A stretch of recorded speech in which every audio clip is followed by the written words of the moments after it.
So I recently watched the season opener for the GT World Challenge Europe Endurance Cup, and the 6 hours of Paul Ricard was, well, it was quite a show. Let's talk about it briefly. And let's start off with some of the top performers. Well, in the race overall, I've got to say I was mightily impressed with the top two teams at the end of it. The BMWs for WRT and then the lead Porsche as well. It was in particular some standout drives for the likes of Niederhausen and Picciarello, but also at the same time over from the BMW camp, I was very much impressed with the performance that Charles Wirtz put in. But it wasn't just in terms of the pro drivers and the pro cup that I was impressed. I think the best driver of the race early on was Dean McDonald until the McLaren broke down, and I thought that he gave a great performance because it's a Gold Cup driver who was up towards the top end of the overall standings. Likewise, there were other drivers in the non-pro class that brought in other good performances. Dennis Marshall, for example, I thought was quite impressive. I was really impressed with the Hannafin Lismon Duis lineup in the silvers. Whilst at the same time, if I look around at the bronze performances as well, it was really cool to see the performance from the likes of Sean Galal, who was a last minute call-up.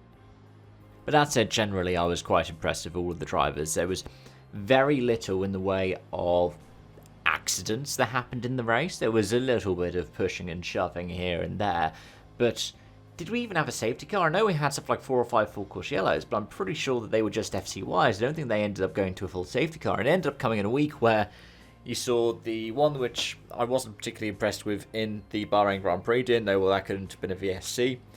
But at the same time, IndyCar at Long Beach went without a caution, even though IMSA ended up with several. And NASCAR already had one non-stage caution for the whole race. And that's one of the things I've been impressed with in motorsport this year, is there has been a seeming decrease, and I'm watching more motorsport than ever, in terms of non-mechanical yellow flags. I mean, I say that, I was just watching the Formula 2 and Formula 3 for Bahrain. There was quite a bit of contact that caused safety cars there.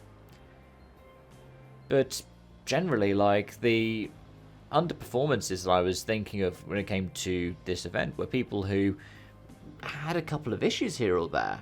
So whilst they may have done an average performance, there was a mistake or two.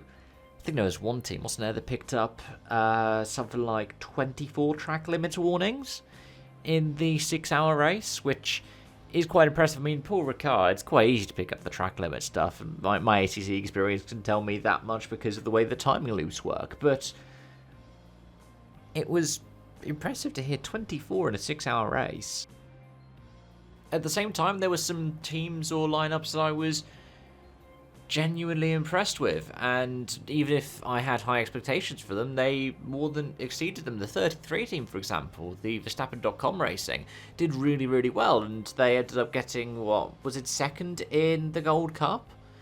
And, I mean, I know that they're good drivers all in all, but they haven't worked together before, and the likes of Chris Lullum came up from Radicals, so I was pleasantly surprised by that one. I've already mentioned Sean Galal as somebody who, given how much other people on the internet like to make fun of his driving, I mean, I've seen him be dependable in different bits and pieces, but I thought that he did really well in the BMW, especially stepping up at the last minute. I know he's got experience with the BMW GT3 car, but it was still really good.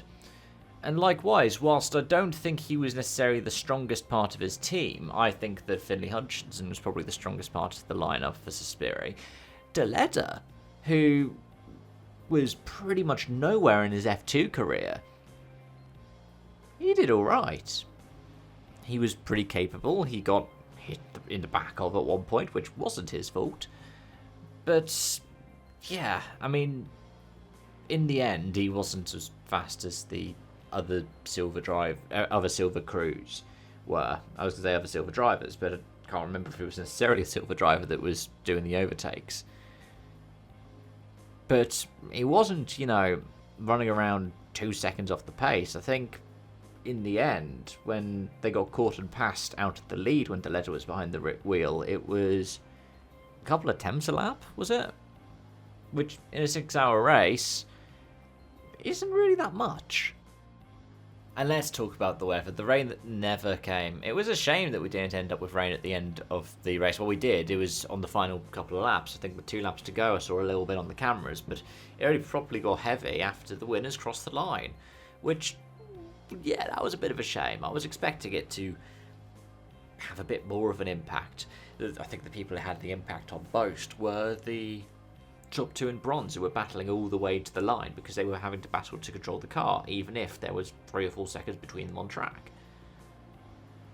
And it meant that there was still something to keep an eye out for. It would have been nice if it came a little bit sooner, because it would have been another spanner in the works and great for the fans at home in terms of spectacle. But for the fans at the track, they got a really nice show, didn't they? They got like a firework display, and they got rained on at the end of the race. But overall, the Paul Rick 6 hours delivered on expectations. I think in some ways it possibly exceeded them. Anyways, what were your thoughts? Let me know them in the comments section down below. As always, thanks for watching and joining, folks. It's great to be able to do content like this, and if you want to see more in terms of GT World Challenge, do let me know. I'm planning on covering the GT World Challenge Europe series this year as part of my thing of trying to establish who might more empirically be on the best drivers list for this year. I've got nearly 1,000 drivers in my database for competitive events now. But yeah, until next time, it's bye-bye for now.